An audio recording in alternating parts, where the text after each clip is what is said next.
Hello बच्चों, आज जो हम डिस्कस करने जा रहे हैं वर्क एनर्जी पावर का ये थर्ड लेक्चर है और आज हम एनर्जी पर डिस्कस करेंगे।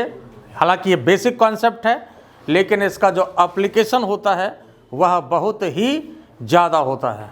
बेसिक बात है ना, लेकिन एप्लीकेशन बहुत ज़्यादा होता है। देखिए, एनर्जी आप जानते हैं क्या होता है। एनर्जी को डिफाइन करते हैं capacity to do work is known as energy, मतलब काम करने की क्षमता, काम करने की क्षमता। Capacity to do work is known as energy, जबकि पावर क्या होता है, रेट ऑफ डूइंग वर्क। तो काम करने का जो दर होता है वह पावर होता है, काम करने का दर। रेट की बात जब आती है तो इसका मतलब होता है कि काम आपको तेजी से करना है। अगर तेजी से आप काम कर सकते हैं तो वो पावर की बात है। लेकिन मान लो कि अगर आप काम कर सकते हैं लेकिन तेजी से नहीं कर सकते हैं तो इसका मतलब आपके पास एनर्जी तो है, पावर कम है। कर सकते हैं, जैसे मान लो आपको 100 क्वेश्चन बनाना है, आप 100 क्वेश्चन बना सकते हैं लेकिन उसमें समय आप बहुत ज़्यादा लेते हैं, तो आपके पास एनर्जी है, पावर कम है। और कोई मान लो दूसरा बच्चा है कि उसी 100 क्वेश्चन को आपसे आधा टाइम में वो बना लेता है, तो उसके पास एनर्जी तो है ही। अगर सही सही वो भी बनाता है, आपसे आधे टाइम में बना लेता है, तो इसका मतलब उसके पास पावर भी ज़्यादा है। एनर्जी तो है ही और पावर भी ज़्यादा है। तो आज के दौर में आपको दोनों चीज़ चाहिए, एनर्जी भी होना चाहिए और पावर भी होना चाहिए। एनर्जी पहले तो आप काम कर सकें, आप प्रॉब्लम को बना सकें, ये एनर्जी की बात है, और तेज़ी से बना सकें, ये पावर की बात है। तो किसी भी कॉम्पिटिटिव एग्जाम के लिए आपके पास एनर्जी भी होना चाहिए, पावर भी होना चाहिए। एनर्जी और पावर दोनों आना चाहिए। पहले तो एनर्जी इसलिए होना चाहिए कि आपके पास बनाने की क्षमता हो, आप बना सकते हैं उसको सही सही, तो ये एनर्जी की बात है। और तेज़ी से बनाने की क्षमता हो, ये पावर की बात है। आई बात समझ में? तो ये दोनों में बेसिक फ़र्क है। जैसे मान लो किसी के पास एनर्जी है, बना सकता है, लेकिन बनाने में जो 3 घंटे के क्वेश्चन को 10 घंटा लगा लेता है वो, तो उसके पास एनर्जी है लेकिन पावर नहीं है ना। अब किसी के पास एनर्जी नहीं हो, खाली पावर हो, तो मतलब पावर का मतलब तेज़ी से बना रहे लेकिन गलती सलत बना रहे हैं, तो उससे भी फ़ायदा नहीं होगा। तो दोनों होना चाहिए, एनर्जी भी होना चाहिए और पावर भी होना चाहिए। आई बात समझ में? तो यह जो है एनर्जी और पावर के बीच का बेसिक डिफरेंस है। बाकी डेफिनेशन आप जानते हैं, ठीक है। एनर्जी कई तरह का होता है ना, कई तरह का एनर्जी होता है। काइनेटिक एनर्जी है, पोटेंशियल एनर्जी है, सोलर एनर्जी है, न्यूक्लियर एनर्जी है, इलास्टिक पोटेंशियल एनर्जी है, मैकेनिकल एनर्जी है, हीट एनर्जी है, लाइट एनर्जी है, साउंड एनर्जी है। तो कई टाइप का एनर्जी होता है, ठीक है। और एनर्जी कैसी क्वांटिटी है? एनर्जी कैसी क्वांटिटी है? Scalar quantity. Energy scalar quantity है, इस बात को ध्यान रखना है, ठीक है। एनर्जी स्केलर क्वांटिटी है। और एनर्जी जो है, टोटल एनर्जी हमेशा ही क्या होता है, कांस्टेंट रहता है, कंजर्व रहता है। ये भी आप जानते हो। Energy is neither created not destroyed, it transform one form to another form. एक फॉर्म से दूसरे फॉर्म में ये ट्रांसफॉर्म होता है, एक फॉर्म से दूसरे फॉर्म में ट्रांसफॉर्म होता है। यही सब बातें इसमें हमने लिखी है ना। Energy neither created not destroyed, it transform one form to another. और दूसरा इंपॉर्टेंट पॉइंट है मैकेनिकल एनर्जी। मैकेनिकल एनर्जी क्या होता है? क्योंकि सबसे ज़्यादा यूज मैकेनिकल एनर्जी का होता है। तो मैकेनिकल एनर्जी क्या होता है? Sum of kinetic and potential energy is known as mechanical energy. Kinetic और पोटेंशियल का जो सम होता है उसे क्या कहते हैं? मैकेनिकल एनर्जी कहते हैं। आई बात समझ में? अब यहाँ देखो, पोटेंशियल एनर्जी अभी इंपॉर्टेंट एनर्जी है। पोटेंशियल एनर्जी क्या होता है? देखो, ऐसे इन जनरल आप पोटेंशियल एनर्जी समझते हो कि आप mgh होता है, तो ऐसा नहीं है। पोटेंशियल एनर्जी कई तरह का होता है। वो जो आप 9-10 से पहले से आप पोटेंशियल एनर्जी जान रहे थे, वह एक्चुअली क्या था आपका? Gravitational potential energy.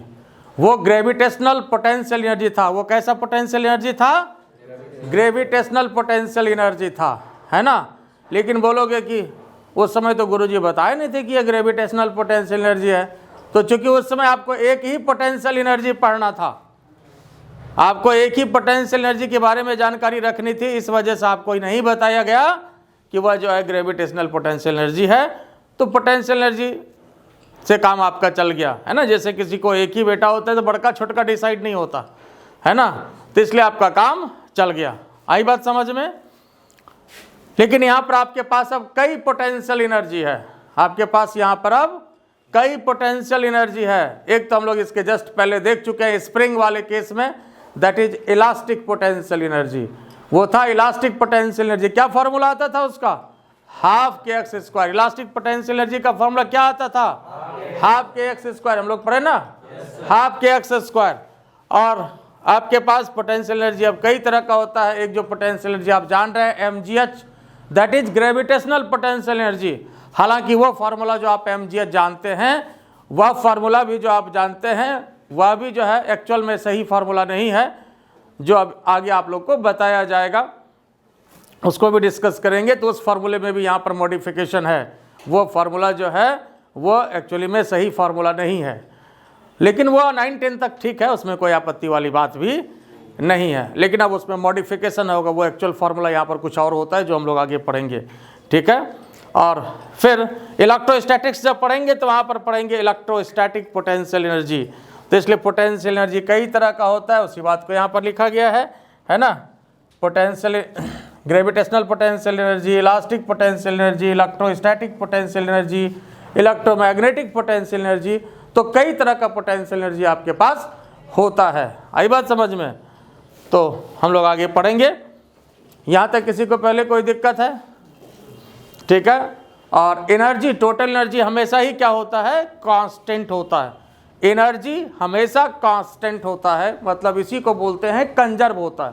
तो इसको हम लोग एक फॉर्म से दूसरे फॉर्म में ट्रांसफॉर्म करते हैं, एक फॉर्म से दूसरे फॉर्म में ट्रांसफॉर्म करते हैं, एक फॉर्म से दूसरे फॉर्म में ट्रांसफॉर्म करते हैं। एनर्जी जो है वो नहीं तो प्रोड्यूस किया जा सकता है और नहीं तो डिस्ट्रॉय किया जा सकता है। इसका बहुत सारा एप्लीकेशन होता है ना। जितना भी जैसे इवन बिजली का जो प्रोडक्शन होता है पावर प्लांट वगैरह में, उसमें भी इसका कॉन्सेप्ट लिया जाता है ना। जैसे पनबिजली जो बनता है ना, पानी से जो बिजली बनता है, जैसे पानी जब गिरता है पहाड़ के नीचे, है ना, तो वहाँ पर जो है उससे भी बिजली प्रोड्यूस किया जाता है। तो उसके एनर्जी को यूज किया जाता है, वहाँ से जो ऊंचाई से गिरता है वाटरफॉल, तो उसके एनर्जी को यूज करके जो है हम लोग वहाँ पर जो है बिजली को तैयार कराते हैं, प्रोड्यूस करते हैं। आई बात समझ में। तो इसमें हम लोग हमेशा ही, टोटल एनर्जी हमेशा कांस्टेंट होता है, सिर्फ ट्रांसफॉर्मेशन होता है। ये बात समझ गए। अब आइए थोड़ा बात करें, जो अब काम की बात है, यहाँ तक तो बेसिक बातें थी। अब जो बात होगी kinetic energy and momentum, kinetic energy and momentum, kinetic energy and momentum. ये तो लिखा हुआ आपके पास, नीचे का लिखा हुआ है ना, तो ठीक है। Kinetic energy and momentum. देखिए काइनेटिक एनर्जी का फॉर्मूला आपके पास क्या होता है, हाफ mv²। क्या फॉर्मूला होता है काइनेटिक एनर्जी का, काइनेटिक एनर्जी का क्या फॉर्मूला होता है, हाफ mv²। और मोमेंटम मतलब लीनियर मोमेंटम का क्या फॉर्मूला होता है, मोमेंटम का क्या फॉर्मूला होता है, mv। तो अब यहाँ देखिए काइनेटिक एनर्जी और मोमेंटम के बीच जो रिलेशन होता है k = हाफ mv² है। और ऐसा कर सकते हैं, इसमें m से ऊपर भी गुना कर दें और m से नीचे भी। तो यहाँ पर m² v² अपॉन 2m, तो ये कितना हो जाएगा, p² हो जाएगा अपॉन 2m। ये कितना हो जाएगा, p² अपॉन। तो इस फॉर्मूले को याद रखना है काइनेटिक एनर्जी का, ये बहुत ही इंपॉर्टेंट फार्मूला है, याद रखिएगा। k = p² upon 2m, k = p² upon 2m। आई बात समझ में। और देखो मास तो अगर सेम बॉडी की बात करेंगे तो क्या रहेगा, कांस्टेंट रहेगा। किसी भी बॉडी का जो मास होगा वह क्या होगा, कांस्टेंट रहेगा। तो अगर मास कांस्टेंट होता है तो यहां पर रेशियो फॉर्म में जो होगा, देखिए in the form of ratio, पहले तो K1 की बात करें तो K1 इक्वल टू क्या हो जाएगा, P1 स्क्वायर अपॉन 2m। फिर K2 की बात करें तो ये कितना हो जाएगा, P2 स्क्वायर अपॉन 2m। मान लेते हैं पहले मोमेंटम P1 था और फिर बाद में क्या हो गया, P2 हो गया। कोई भी बॉडी का अगर मान लो वेलोसिटी हम बढ़ाते हैं तो मोमेंटम क्या होगा, वेलोसिटी बढ़ाएंगे तो मोमेंटम क्या होगा, बढ़ेगा। लेकिन सेम बॉडी की बात करेंगे तो मास क्या होगा, कांस्टेंट रहेगा, मास में कोई परिवर्तन नहीं होगा। होगा क्या, सेम बॉडी की बात करें तो मास में कोई परिवर्तन नहीं होगा, होगा। तो अब यहां पर देखो, इसको मान लेते हैं फर्स्ट और इसको मान लेते हैं सेकंड, और फिर यहां पर अब इसको डिवाइड करते हैं। तो K1 upon K2 equal to P1 square upon 2m cut जाएगा ना, बोलो कोई दिक्कत। या अगर स्टेप लोगे तब तो P1 स्क्वायर अपॉन 2m, फिर इधर 2m को ऊपर करिए, P2 स्क्वायर, हालांकि ये लंबाना है, डायरेक्ट इसको कटा के लिखिए। तो K1 अपॉन K2 कितने के बराबर हो जाएगा, P1 square upon P2 square. और ये बहुत इंपॉर्टेंट फार्मूला, आपको इसको याद भी रखना है कि K1 upon K2 equal to क्या हो जाएगा, P1 square upon P2 square. K1 upon K2 equal to P1 square upon P2 square. आई बात समझ में। अच्छा ये बताओ, अगर मोमेंटम बढ़ाएंगे तो काइनेटिक एनर्जी क्या होगा, बढ़ेगा। स्वाभाविक सी बात है, अगर मोमेंटम बढ़ाएंगे तो काइनेटिक एनर्जी क्या होगा, बढ़ेगा, है ना। और स्क्वायर है तो नेचुरली ज़्यादा से ही बढ़ेगा। तो आइए पहले इसको लिख लीजिए, फिर इस फार्मूला के लिए क्या ग्राफिकल रिप्रेजेंटेशन होता है हम उसकी बात करते हैं, कैसा इसका ग्राफ होता है।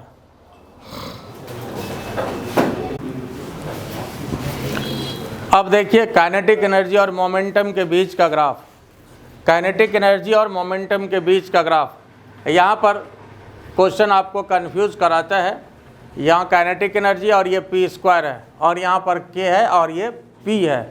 तो नीचे यहाँ पर ये P स्क्वायर है और यहाँ पर ये P है।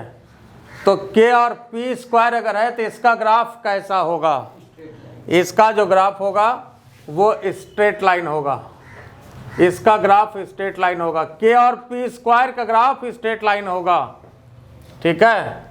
और K और P का जो ग्राफ है, इसका जो ग्राफ होगा ये कर्व होगा। अब सवाल है, कर्व तो होगा लेकिन कैसा कर्व होगा ये भी अब आपको ध्यान में रखना है। यहां देखो स्क्वायर किस पर है, स्क्वायर किस पर है, P पर है ना, ये ओरिजिन है, स्क्वायर P पर है। अगर स्क्वायर P पर हो तो यह जो ग्राफ है यह K के सिमेट्रिकल होगा, ये ग्राफ ऐसे होगा, K के सिमेट्रिकल होगा। और इसको समझना ऐसे है, देखो जैसे यहाँ पर यह मोमेंटम है, तो मोमेंटम को अगर कम भी बढ़ा दें तो काइनेटिक एनर्जी जो है बहुत ज़्यादा से बढ़ जाएगा, चूँकि स्क्वायर P पर है। ये याद रखने का तरीका बता रहे हैं, ध्यान से सुनिए। K equal to P square upon 2m है, m कांस्टेंट है, इससे कोई लेना देना ग्राफ में नहीं है। अगर मोमेंटम को सपोज, मोमेंटम पहले 5 था, 5 से आप 6 कर दीजिए, काइनेटिक एनर्जी कितने से बढ़ जाएगा। यहां तो आपने मात्र 5 से 6 किया, लेकिन काइनेटिक एनर्जी कितने से बढ़ा, ये 5 से आपने 6 किया तो 5 का स्क्वायर 25, 6 का स्क्वायर 36, तो 25 से 36 हो गया, 11 से बढ़ गया। जबकि मोमेंटम आपने मात्र 1 से बढ़ाया था, लेकिन काइनेटिक एनर्जी कितने से बढ़ गया, 11 से बढ़ गया। मतलब मोमेंटम अगर कम भी बढ़े तो देखिए काइनेटिक एनर्जी बहुत ज़्यादा बढ़ता है। मोमेंटम इतना से बढ़ा, काइनेटिक एनर्जी कितना से बढ़ा, ये एकदम कॉमन सेंस जैसा, इसको आप याद रख सकते हैं। मोमेंटम इतना से बढ़ा, काइनेटिक एनर्जी कितना से बढ़ा, इतना से बढ़ा। आई बात समझ में? मोमेंटम इतना से बढ़ा, काइनेटिक एनर्जी इतना से बढ़ा, आई बात समझ में? तो ये ग्राफ जो है के सिमेट्रिकल होगा। किसके सिमेट्रिकल होगा? के सिमेट्रिकल होगा। कंफ्यूज कराता है, जैसे ये आपको ऐसे ग्राफ दे दिया, मान लो इधर यहाँ पर के है और यहाँ पर पी है, या ऐसे भी दे दिया, कर्व तो ये भी हुआ, ये भी कर्व हुआ, लेकिन क्या ऐसा ग्राफ होगा? आई बात समझ में? ये ग्राफ नहीं होगा, इसमें ऐसा ग्राफ होगा। और के और पी स्क्वायर के बीच का जो ग्राफ है ये आपका स्ट्रेट लाइन होगा। स्ट्रेट लाइन क्यों होगा? तो 2m तो चूंकि कांस्टेंट है, K directly proportional to P square, directly proportional to P square है। ध्यान रहे कि स्क्वायर के डायरेक्टली प्रोपोर्शनल है। किसके डायरेक्टली प्रोपोर्शनल है? स्क्वायर के डायरेक्टली प्रोपोर्शनल है। यहाँ पर ये पी के डायरेक्टली प्रोपोर्शनल नहीं है, पी स्क्वायर के डायरेक्टली प्रोपोर्शनल है। तो स्क्वायर के डायरेक्टली प्रोपोर्शनल है, तो इस वजह से इसका ग्राफ स्क्वायर के साथ स्ट्रेट लाइन होगा। आई बात समझ में? ये डायरेक्टली प्रोपोर्शनल किसके साथ है? क्या पी के साथ है या स्क्वायर के साथ है? आई बात समझ में? स्क्वायर के साथ ये डायरेक्टली प्रोपोर्शनल है। ठीक है, तो ये बात समझ गए? ये ग्राफ पहले बना लीजिए। अब आइए बात करते हैं एनर्जी कंजर्वेशन की। और एनर्जी कंजर्वेशन का मतलब यहाँ पर मैकेनिकल एनर्जी के कंजर्वेशन से है। किसके कंजर्वेशन से है? मैकेनिकल एनर्जी के कंजर्वेशन से है। मैकेनिकल एनर्जी का मतलब होता है sum of kinetic energy and potential energy. तो यहाँ पर मैकेनिकल एनर्जी का कंजर्वेशन हम लोग लेते हैं। बात बेसिक है, लेकिन एप्लीकेशन इसका बहुत ज़्यादा है, और इतना ज़्यादा है कि आप सोच भी नहीं सकते हो इसका कितना ज़्यादा एप्लीकेशन है। तो मैकेनिकल एनर्जी का कंजर्वेशन लेते हैं यहाँ पर हम लोग, और मैकेनिकल एनर्जी में काइनेटिक और पोटेंशियल का सम आता है। तो काइनेटिक और पोटेंशियल का सम हमेशा ही क्या होता है? कांस्टेंट होता है। हालांकि आप अंडर 10 में भी पढ़े थे, वहाँ पर बॉडी को आप सीधा गिरा करके देखे होंगे, किसी बॉडी को सीधा रिलीज किया, और यहाँ पर हम किसी बॉडी को इंक्लाइंड प्लेन पर रिलीज करते हैं। कहाँ रिलीज कर रहे हैं? इंक्लाइंड प्लेन पर से यहाँ से रिलीज करते हैं। और किसी भी 2 पॉइंट पर 3 पॉइंट पर हम लोग देख लेते हैं कि मैकेनिकल एनर्जी कांस्टेंट होता है या नहीं। तो किसी भी 2 पॉइंट पर हम लोग देख सकते हैं, 3 पॉइंट पे देख सकते हैं। तो यहाँ देखिए, सबसे पहले बात करें, ये इंक्लाइंड प्लेन है और यहाँ से किसी बॉडी को रिलीज किया गया है। यह पॉइंट ए है, यहाँ से रिलीज किया गया, और इंक्लाइंड प्लेन का लेंथ कितना है? एल है। एंगल कितना है? ये इंक्लिनेशन थीटा है। और मान लेते हैं यहाँ से यहाँ तक का डिस्टेंस कितना है? एक्स है। तो ये कितना हो जाएगा? एल माइनस एक्स हो जाएगा। जब ये एक्स हुआ तो ये कितना हो जाएगा? एल माइनस एक्स हो जाएगा। और ये टोटल कितना है? एल है। तो अगर ये थीटा ये एल है, तो ये इसकी बात करें तो ये कितना हो जाएगा? L cos theta. लेकिन हमें इसका काम नहीं है। ये कितना हो गया? L sine theta. यहाँ पर ये कितना हो गया? L sine theta. अब ये बताइए, ये एल माइनस एक्स है और ये थीटा है। अगर इसकी बात करें तो ये कितना हो जाएगा? L minus x cos theta. और ये कितना हो जाएगा? L minus x sine theta. Cos वाले का काम नहीं है, इस साइन का काम है, इसलिए साइन को लिया। ये एल माइनस एक्स है, थीटा की तरफ इधर कॉस होता है, सामने साइन पड़ता है, L minus x sine theta. बोलो, इसमें कोई दिक्कत है? तो यहाँ पर किसी भी 2 पॉइंट पर 3 पॉइंट पर हम लोग यहाँ पर ये साबित करेंगे, देखेंगे कि मैकेनिकल एनर्जी क्या होना चाहिए? कांस्टेंट होना चाहिए। क्या होना चाहिए? कांस्टेंट होना चाहिए। तो देखिए, सबसे पहले हम बात कर रहे हैं एट पॉइंट ए, और मैकेनिकल एनर्जी का मतलब sum of kinetic energy and potential energy है।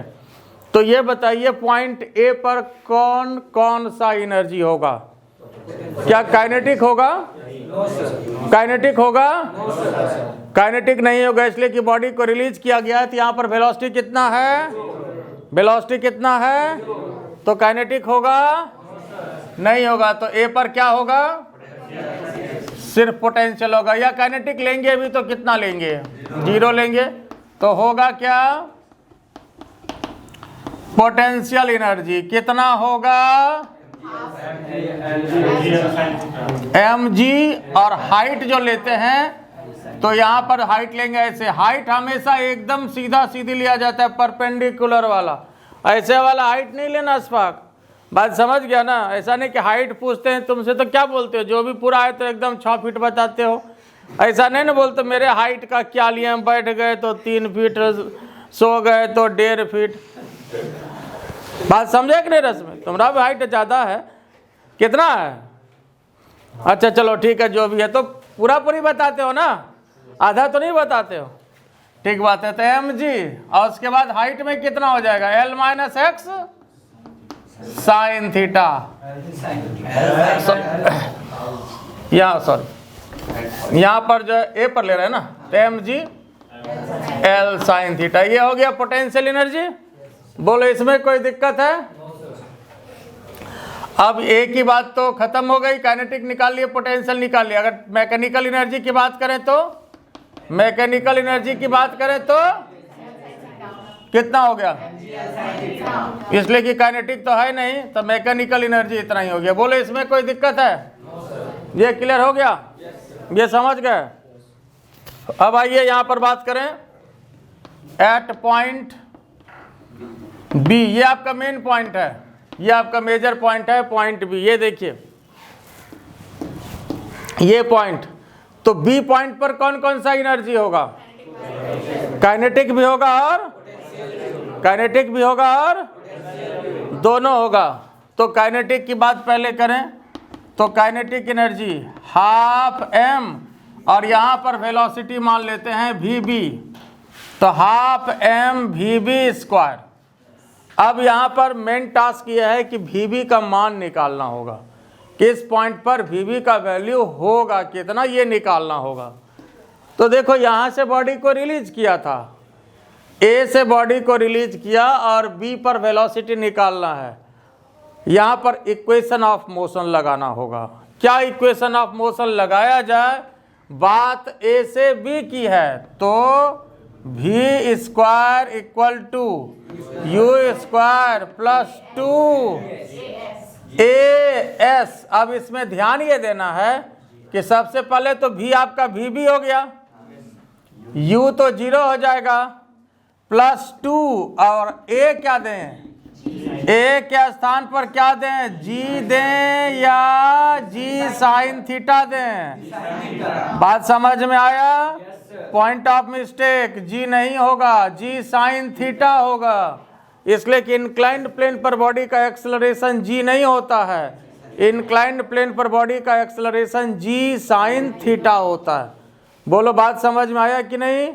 इंक्लाइंड प्लेन पर बॉडी का एक्सेलरेशन क्या होता है, g साइन थीटा होता है, g नहीं होता है।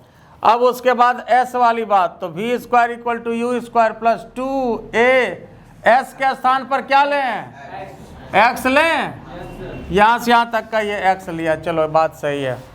तो vb square equal to u तो 0 हो गया, 2g साइन थीटा x, तो vb स्क्वायर कितना हो गया, 2g साइन थीटा x। बोलो कोई तकलीफ है इसमें? तो kinetic energy half m vb square के स्थान पर यहाँ पुट करेंगे 2g साइन थीटा x, 2 गया। बोलो काइनेटिक एनर्जी कितना, mg साइन थीटा x। ये मेन पॉइंट है, ये अगर निकल गया तो फिर कोई दिक्कत नहीं है, इसको ध्यान रखना है। काइनेटिक एनर्जी आपके पास ये आया। अच्छा अब ये बताओ इस पॉइंट पर पोटेंशियल एनर्जी कितना होगा, mg,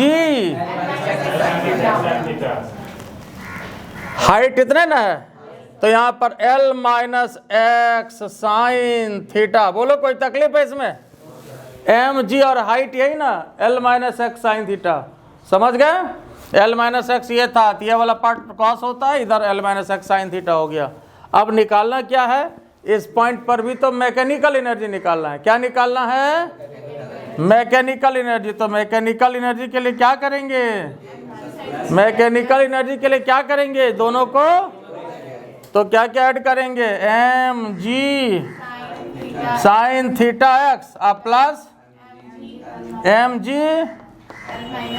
l माइनस एक्स अब इस दोनों को ऐड करेंगे। पहले ये बताओ यहाँ तक क्लियर है? ऊपर लिखा हुआ ये? अच्छा चलिए, तो पहले यहाँ तक इसको लिख लीजिए। आइए अब देखिए, तो इस दोनों को यहाँ पर पहले हम लोग ऐड करें। मैकेनिकल एनर्जी आपको बी पॉइंट पर मिल जाएगा। तो इसमें कॉमन क्या है? mg कॉमन है ना, साइन थीटा भी कॉमन है, साइन थीटा को भी बाहर करिए, mg साइन थीटा कॉमन है। तो यहाँ क्या बच गया? x बच गया, अब प्लस यहाँ क्या बच गया? l माइनस x कट गया, तो mg l साइन थीटा। तो मैकेनिकल एनर्जी कितना हो गया यहाँ? mgl sine theta. और ए पॉइंट पर भी कितना निकला था मैकेनिकल एनर्जी? यहाँ पर mgl साइन थीटा। तो मैकेनिकल एनर्जी हमेशा क्या होना चाहिए? कांस्टेंट होगा, तभी तो कंजर्वेशन लागू होगा ना, तभी कंजर्वेशन लागू होगा। इसलिए हमेशा कांस्टेंट आपको रखना है।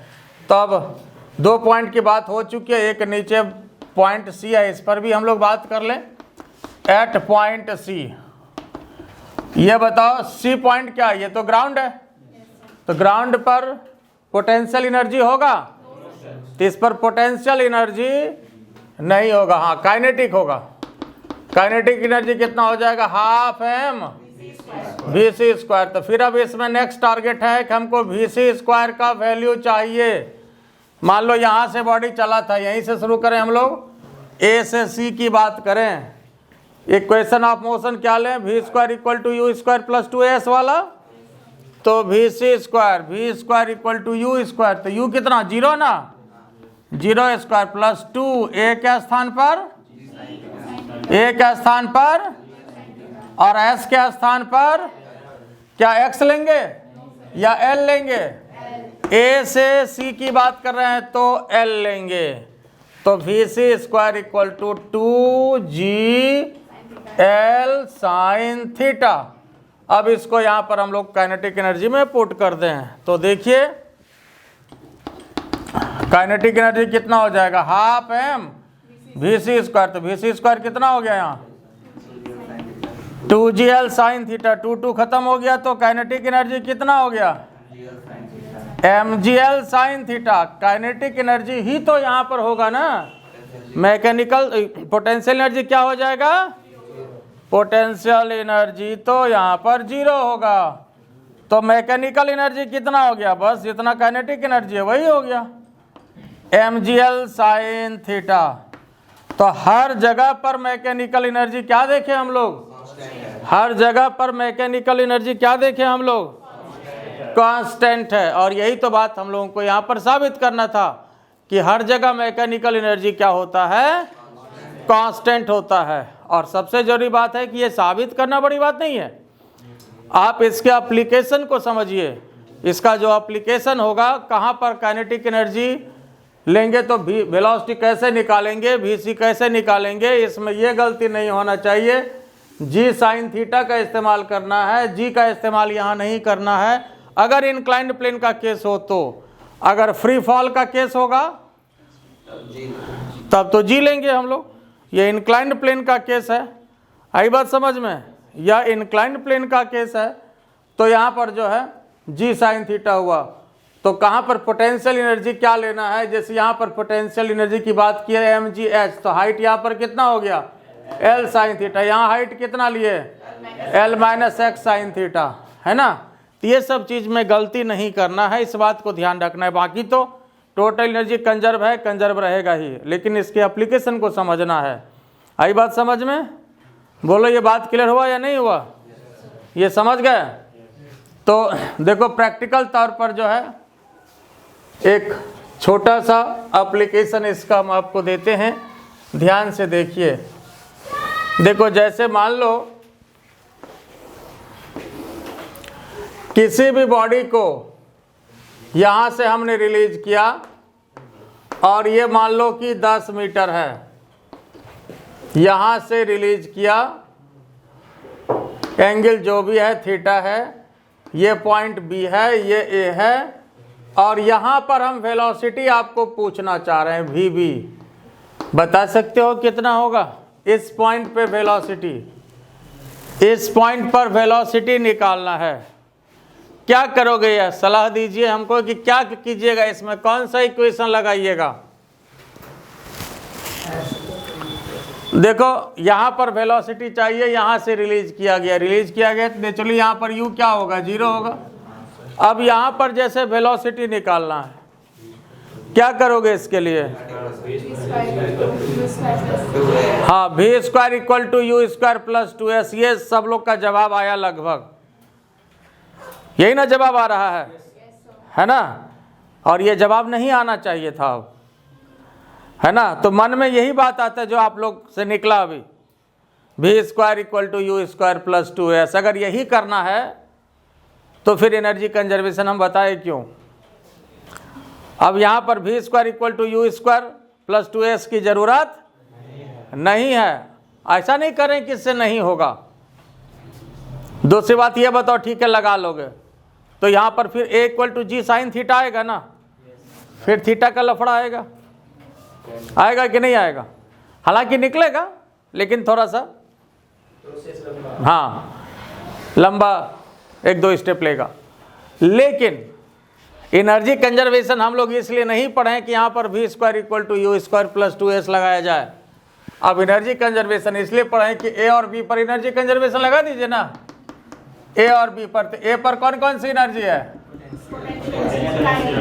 a पर पोटेंशियल कितना mgh कितना 10, और यहाँ पर काइनेटिक कितना, देख लो तो v स्क्वायर इक्वल टू कितना हो जाएगा 20g, और g 10 दे दिया मान लो आपको, तो √200 मिल गया।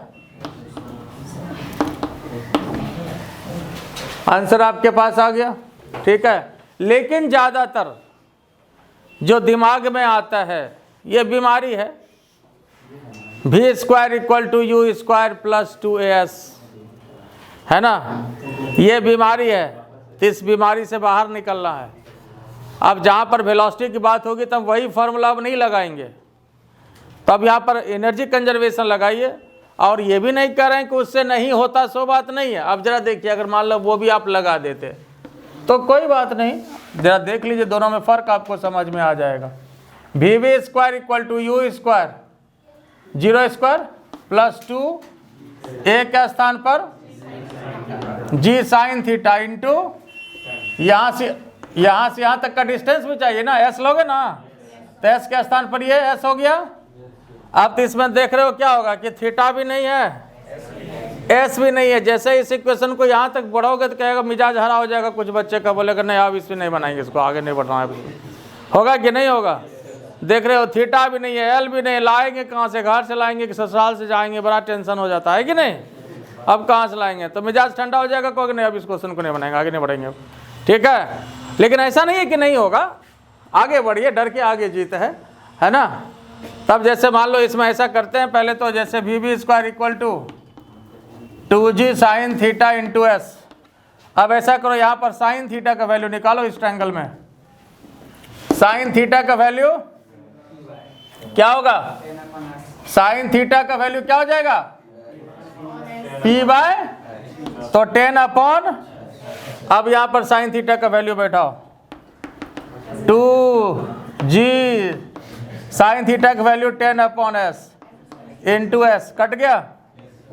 v square equal to 2g 10 ले लो, बाकी इधर 10, तो v स्क्वायर इक्वल टू कितना आ गया, तो v इक्वल टू आ गया √200। तो आया तो इससे भी, अब आप लोग खुद डिसाइड करिए कि आपको अच्छा कौन लगा। अब बात समझ में आया, कौन अच्छा लगा, ऊपर वाला अच्छा लगा।